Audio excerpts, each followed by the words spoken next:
Right guys, Red Raw back again with another little video for you. I'm sure some of you will be disappointed to see that the channel's still going and I'm still putting out videos, or unlucky for that. For those of you that have reached out and left nice comments, etc., I do appreciate it. I ain't going anywhere, so yeah, thank you for that.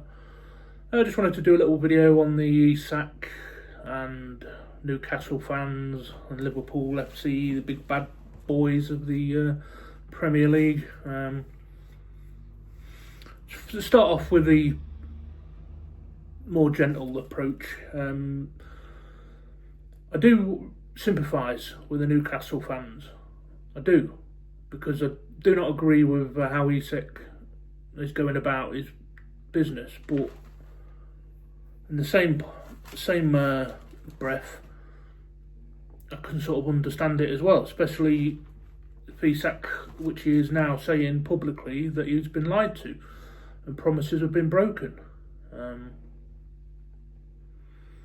Everybody was saying before, oh, you're just fanboys of Romano and listening to Romano and Ornstein and nobody knows what's going on, you're just believing what they're saying. Well, it's from the horse's mouth now, isn't it? Unless you're going to turn around and say he's completely lying, which I don't believe in he is for 1 second. But the whole PSR thing, it's a good thing in a way, because it was brought in to protect clubs and stop their owners from coming in, slinging silly money here, there and everywhere, getting bored, leaving the club and leaving them saddled with loads of debt. Is it fair? No. But Man City to blame for all this. The way they went about everything and flouted every rule under the book. Chelsea similarly. It's not fair, but it can be. Like Liverpool, right? We, regardless of what people say, we have barely spent anything under the ownership of FSG. I think we averaged probably around 40 million net, and we've still managed to do well and win things and compete and comply with PSR. It's not our fault if Newcastle are not being run properly.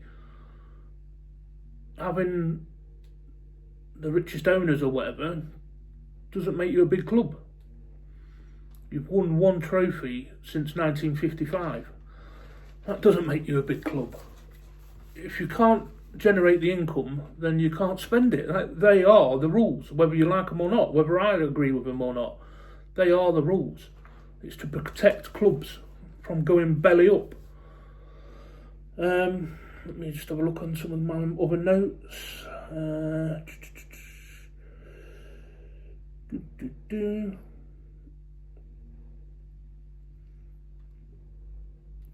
Yeah, it's bandied about that we don't want competition, and the rules are designed for the big six.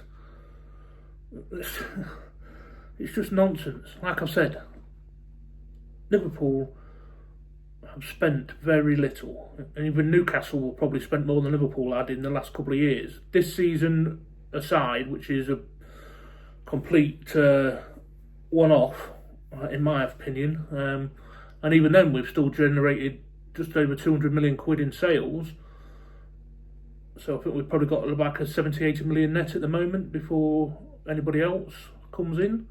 And then we've still got a few more players we could sell, like Elliott and Simicast and stuff like that. So yeah, I don't believe that you need to be spending billions of pounds just to compete.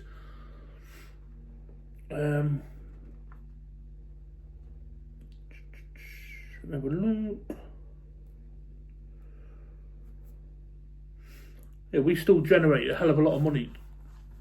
And we do. And then once you're success and you're in the Champions League regularly, you build on it. You invest correctly.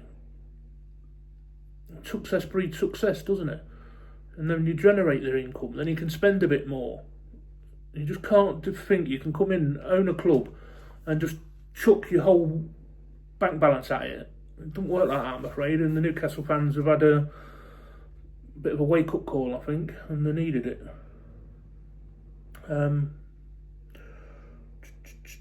What else have I put down?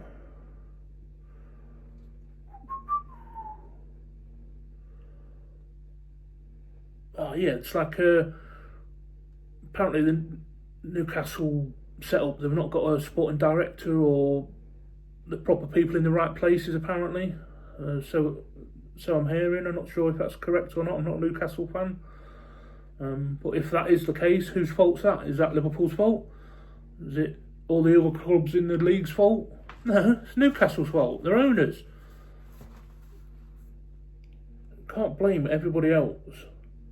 And that'll be another thing that, oh well, it's never ever your fault, never Liverpool's fault. Always the victims, never to blame, and all that bollocks.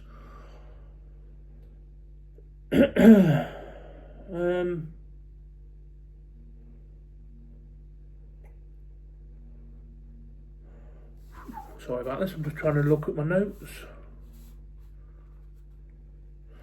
So these promises that Isak is saying were broken, and the clubs have come straight back out and said that what was it, something along the lines of it wasn't anybody, or it isn't anybody who's at the club currently or in a position of to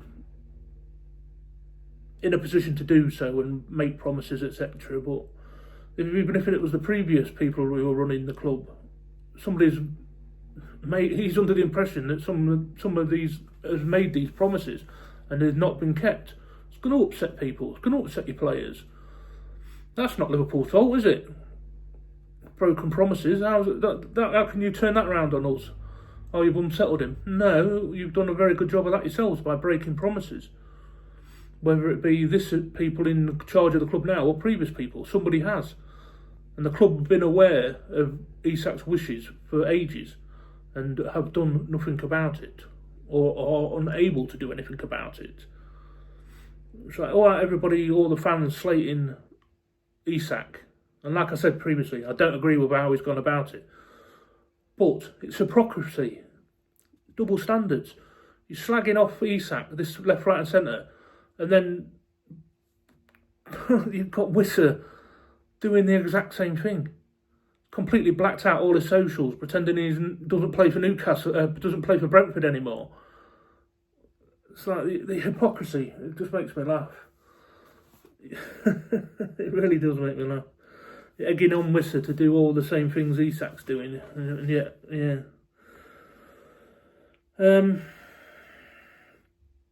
What else did I put? So a lot of the fans, not all of them, seem to have this notion that we're rivals. Newcastle are not rivals of Liverpool, and Liverpool are not rivals of Newcastle. We're not in the same bracket. Not yet. Not yet. Talk about an overinflated sense of importance. It just winds me up. And all this, the club feels insulted. Insulted by being offered a British transfer record fee. Insulted. You're having a laugh whilst you're trying to get off a bloody Brentford pittance for Wissa, even though you know what they want for him. But no, it's okay for you lot to do it. But we'll offer you a British record transfer fee and then you spit your dummies out. Pathetic. It's like, you just can't attract anybody. Strikers especially. Yeah, you've got Alanga in. I don't know who else you brought in. Ramsdale.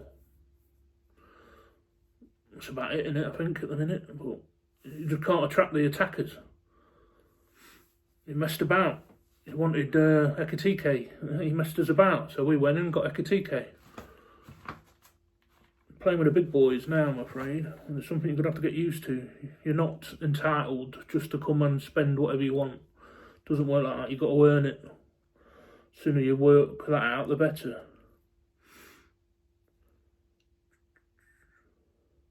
But Newcastle need to get their own ducks in a row before they start coming for other people and other clubs.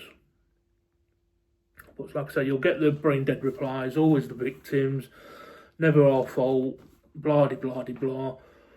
Some of these fans have got all the IQ of a ham sandwich. Just pathetic. They can't express their feelings and thoughts without abusing people or resorting to I don't know, like victim blaming, all that stuff, bringing up high school and just nonsense, basically, just to make the souls feel a little bit better. But hopefully there'll be a conclusion. I don't think anything's going to happen now until after the Newcastle game. That's going to be a real hostile atmosphere. Hopefully we feed off it and we'll give them a good hiding, because I think they deserve it. Yeah. Alright guys, just thought I'd just do a little video for you, get a little bit off my chest. I do warn anybody who's new to the channel, who's coming to abuse me, especially Newcastle fans, you won't last very long. I'm telling you now, you'll be gone. So think twice, please, because you'll be wasting your time. It's water up a duck's back anyway, but you'll be just deleted and blocked. So ain't got time for bullshit, I'm afraid. So yeah, alright guys, do leave me a comment. As I always say every video, your comments give me the motivation to carry on making videos. And also, if you haven't done so already, would you please consider subscribing? That would also mean a lot to me. So I appreciate each and every one of you that's already done so. So yeah, thank you very much for that. Also, if you do enjoy my content, I know it's been lacking a bit recently, but would like to possibly support me and my channel further, there's always a couple of links in the video description and on the channel page. Alright guys, catch you on the next one. But for now, Red Raw and out.